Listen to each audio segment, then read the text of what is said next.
Good morning to all of you. In previous session, we have seen stability and causality of LTI system in Z domain.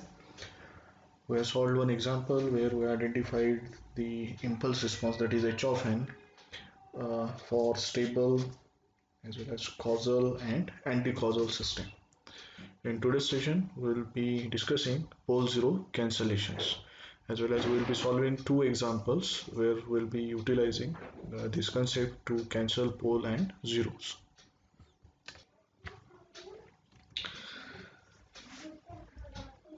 So these pole zero cancellations discussing today. So when a Z transform has a pole that is at the same location as a zero, the pole is cancelled by the zero, and the term containing that pole in the inverse Z transform vanishes. Okay, that means in time domain that term containing the pole will get vanishes.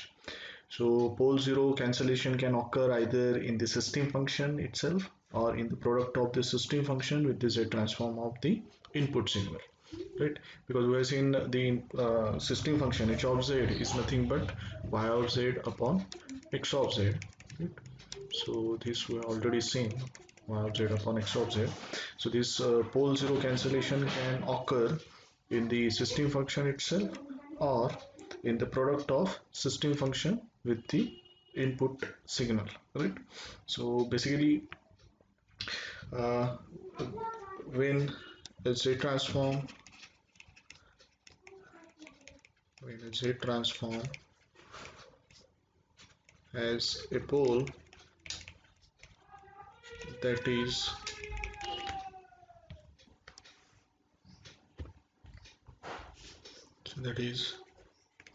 at the same location as a zero, the pole is cancelled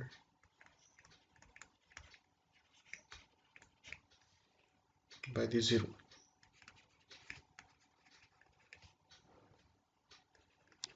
and the term containing that pole in the inverse Z transform vanishes. Okay, so basically this pole zero cancellation, it can occur in the system function or in the product of system function with the Z transform of input signal. Okay, Z transform of input signal. So if a pole that is at the same location as a zero, the pole is cancelled by the zero and the term containing that pole in the inverse Z transform vanishes. That means in the time domain of that signal, basically. And this pole zero cancellation can occur in the system function itself or in the product of system function with the Z transform of the input signal, that is h of z into x of z, because h of z into x of z is nothing but your y of z, that is the response of the system, right? So basically we are intended in identifying the response of the system, right, in time domain. So we'll be taking inverse Z transform of this y of z to get y of n, right? Or we may be interested in identifying the impulse response, that is h of n. So we'll be taking the inverse Z transform of this capital H of z to get small h of n, right? So let's try to solve one example. So here is the example. So here we have to determine the unit sample response of the system Unit sample response means we have to determine h of n. So this can be determined by taking the inverse Z transform of system function, that is capital H of Z. So the difference equation is given, that is input output equation of the system, that is y of n is equals to 2.5 y of n minus 1 minus y of n minus 2 plus x of n minus 5 x of n minus 1 plus 6 x of n minus 2. As well as we have to identify the reduced order system, okay, obtained by cancelling the common pole and 0. Okay, so here the given difference equation, or you can also call it as input output equation. So in this case, given difference equation is y of n is equals to 2.5 y of n minus 1 minus y of n minus 2 plus x of n minus 5 x of n minus 1 plus 6 x of n minus 2, right? So we will take the inverse Z transform of this equation, okay, sorry, Z transform of this equation, okay. So by taking Z transform of the above equation, what you will get here? So the Z transform of y of n will be y of z, okay, as per time shifting property. The Z transform, this 2.5 is the constant, okay, and the Z transform of y of n minus 1 will be Z inverse y of z, right? Y of n minus 2 Z transform will be Z to the power minus 2 y of z, right? Plus Z transform of x of n is x of z.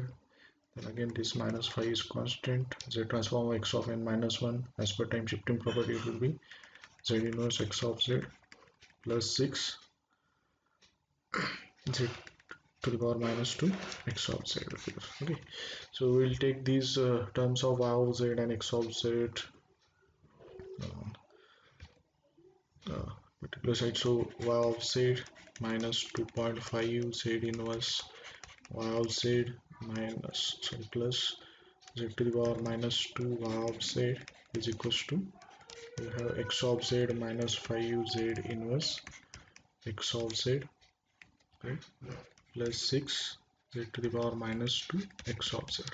So I can take this y of z and x of z common, okay, this is equal to sign, right? Okay, so I can take this y of z and x of z common from left hand side and right hand side.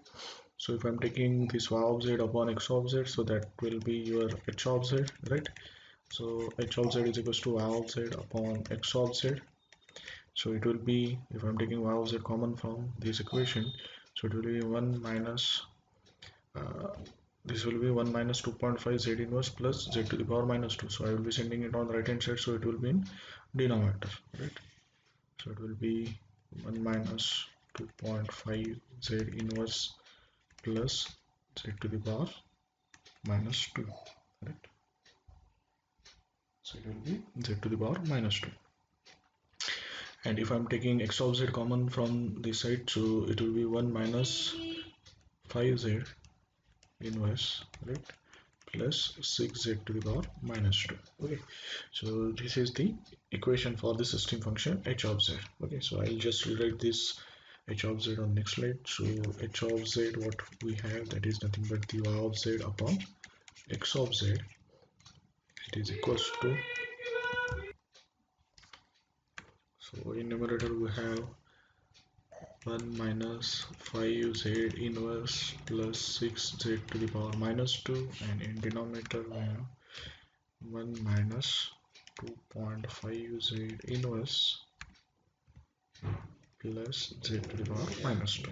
Okay, now here we can identify, basically we want to identify the h of n. Okay, so we need its inverse Z transform. We have seen methods for identifying inverse Z transform, right? Quotient residue method, partial fraction expansion method, long division method. So here we can use partial fraction expansion method to separate the terms and apply the standard form to get the inverse Z transform. Okay, but here we can apply pole zero cancellation to reduce this system function, so that the common terms, common terms containing pole and 0 at the same location will get cancelled, and will have the reduced system function. Okay, so we'll just try to write down the roots of numerator and the denominator. So here the term is 1 minus 5z inverse plus 6z to the power minus 2. So it has two roots.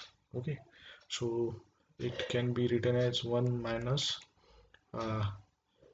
what you can say 3z inverse and 1 minus 2z inverse. Okay, so how it is written? So simply this 3z uh, and 2z inverse, this is minus 3z inverse minus 2z inverse, the addition will be minus 5z inverse, and their multiplication will be 6z to the power minus 2. So that is a minus b.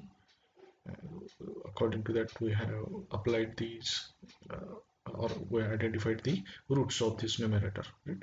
So that is 1 minus 3z inverse and another bracket 1 minus 2z inverse. Similarly, in denominator we have two roots, that is 1 minus 0.5, or you can write it as 1 by 2z inverse, right? And here 1 minus 2z inverse, right? So again here you can find that if I am adding these two values, that is minus 0.5 z inverse minus 2 z inverse, so it will 2.5 z inverse. And if I am multiplying these two values, then 1 by 2 multiplied by 2, so 2 get cancelled, minus minus will be plus, so plus z to the power minus 2 will be there, right? If you observe this system function, right, so it has a pole at it has two poles basically at z is equals to 1 by 2 and z is equals to 2, right? And it has two zeros at z is equals to 3 and z is equals to 2. So okay, so the h of z has two zeros, right, at z is equals to, I'll indicate it as z1 and z2. Okay, so z1 at z1 is equals to 3 and z, simply I can write z is equals to 3 and z is equals to 2. Okay, comma, and two poles at z is equals to 1 by 2 and z is equals to 2, right? So if I am substituting z is equals to 3 value, so it will be 1 by 3, so 1 by 3 and 3 will get cancelled, 1 minus 1 will be 0 and complete term will be 0, right? So this h of z will be 0, therefore there is 0 at z is equals to 3.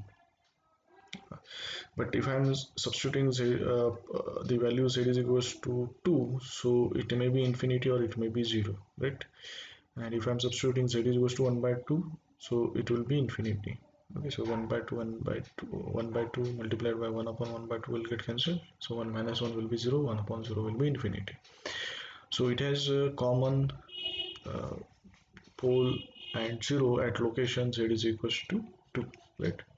So pole and 0, right? This pole and 0 uh, exist at the same location, that is at z is equals to 2. Therefore this pole will get cancelled with this 0, right? So we have this reduced system function, that is h of z is equals to 1 minus 3z inverse pole upon 1 minus 1 by 2z inverse, right? So this is what the reduced system function is, right? But we are interested in identifying the unit sample response, that is impulse response, that is nothing but h of n. So we have to determine the inverse Z transform of this capital H of Z, right? So I'll just rewrite this equation, last equation here.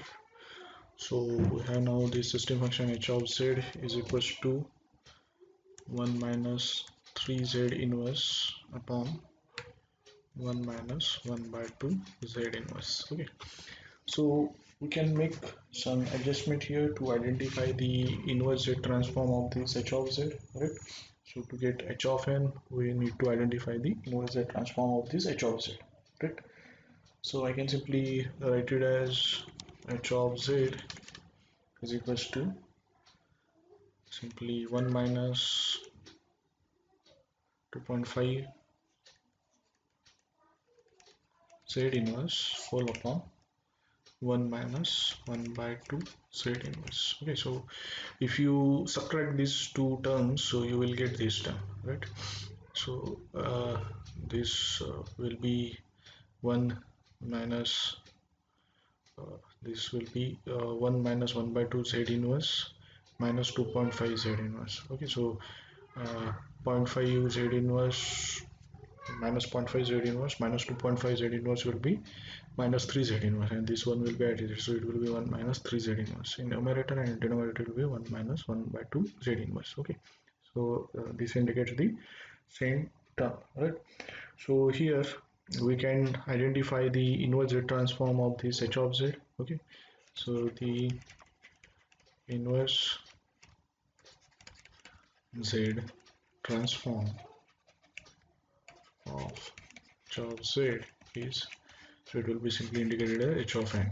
Okay, so the inverse Z transform of 1 will be del of n. Okay, because we know that this function del of n is nothing but unit sample function, and it will be 1 for n is equals to 0, and it is 0 otherwise. Okay, so for all other values of n it is 0, only for n is equals to 0 it is 1. Okay, so if you are identifying the Z transform of del of n, so the Z transform of this del of n will be simply 1. Okay, so the inverse transform of 1 will be indicated as del of n. Okay, so here this 2.5 is a constant, right? So 2.5 is constant, the remaining term is z inverse, so I will just write down here. Okay, so the remaining term is z inverse upon 1 minus 1 by 2 z inverse, right? So I have to take inverse transform of it, so it can be simply represented as z inverse in bracket 1 upon 1 minus 1 by 2 z inverse also, right? So this z inverse I have taken outside. So the inverse z transform of 1 upon 1 by 1 upon 1 minus 1 by 2 z inverse is nothing but 1 by 2 raised to the power n into u of n. Okay, and outside bracket there is term z inverse. Okay, so that means you are taking the unit delay of this term. So if you are taking unit delay, so it will be 1 by 2 raised to the power n minus 1 u of n minus 1, right? So the z inverse we are taken outside. The inverse Z transform of 1 upon 1 minus 1 by 2 z inverse is 1 by 2 raised to the power n u of n. If I am taking delay, that is z inverse, delay this particular function by 1 unit in time, so it will be 1 by 2 n minus 1 u of n minus 1. So I can simply write down the inverse Z transform as 1 by 2 raised to the power n minus 1 u of n minus 1. Okay, so this is the required unit sample function, right, or unit sample signal, okay, for the given input output function. The another thing that has been asked in the example, identify the reduced order system obtained by cancelling the common pole 0. So we have cancelled the common pole and 0 here. So the reduced order system function is h of z 1 minus 1 by 1 minus 3 z inverse upon 1 minus 1 by 2 z inverse is the reduced system function. Okay, so the reduced system function h of z is equals to, what is that, 1 minus 3z inverse whole upon 1 minus 1 by 2 z inverse. So this h of z is nothing but the y of z upon x of z. This is equals to 1 minus 3z inverse upon 1 minus 1 by 2 z inverse. Okay, so I will just multiply it, so it will be y of z minus 1 by 2 z inverse y of z is equals to x of z minus 3z inverse x of z, right? So again I'll take it, write it down as y of z is equals to 1 by 2 z inverse y of z plus x of z, capital X of z, minus 3 z inverse x of z. So if I'm taking inverse z transform of the above equation, then I will get y of n is equals to 1 by 2 y of n minus 1 plus x of n minus 3 x of n minus 1. Right? So this is the reduced system function. Okay, it can be all that was the reduced order system obtained by cancelling common pole and zero. So the initial given function was the second order difference equation, right? The system was described by using the second order difference equation, but after cancellation of common pole and zero, we got the system as the reduced system with, and it can be described by using first order difference equation. Okay, so this is how you are identifying the impulse response or unit sample response of the system. Okay, that is h of n we identified initially. Okay, and from the reduced system function we identified the reduced system described by using the first order difference equation. Okay, so similarly, let's see another example. Okay, here again you have to determine the response of the system. So here we have to identify response of system means we have to identify y of n. Okay, so the given difference equation is the again second order difference equation, and the input signal x of n is given here. So again the given difference equation, or you can also write it as input output equation, is that of n is equals to 5 by 6 of n minus 1 minus 1 by 6 of n minus 2 plus x of n. Okay, so from this you can identify the system function h of z. So by taking z transform and by applying time shifting property of z transform. Okay, we'll get y of z is equals to 5 by 6 z inverse y of z minus 1 by 6 to the power minus 2 y of z plus x of z. Right? So again, simply h of z can be written as y of z upon x of z. So x of z has only one term, so it is 1 upon. So if you send this on left hand side and take y of z common, so it will be 1 minus 5 by 6 z inverse plus 1 by 6 z to the power minus 2. Okay, so this is nothing but the obtained h of z, that is system function. Okay, and the given input signal x of n is del of n minus 1 by 3 del of n minus 1.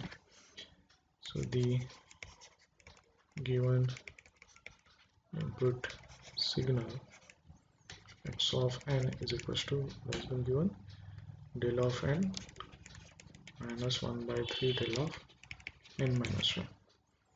Okay, so if you take the z transform of this input signal, the z transform